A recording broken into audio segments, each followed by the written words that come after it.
Yesu anamva chisoni, chifukwa taarifa inamzungurira, anatenga wopunzira atatu kukapemberera.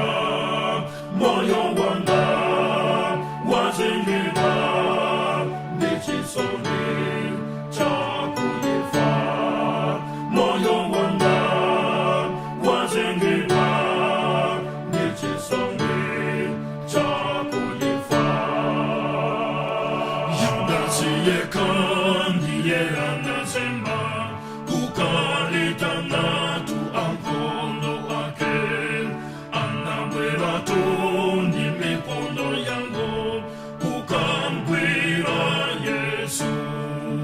Moyo wanga wazengedwa ndi chisoni chakufa, moyo wanga wazengedwa ndi chisoni chakufa.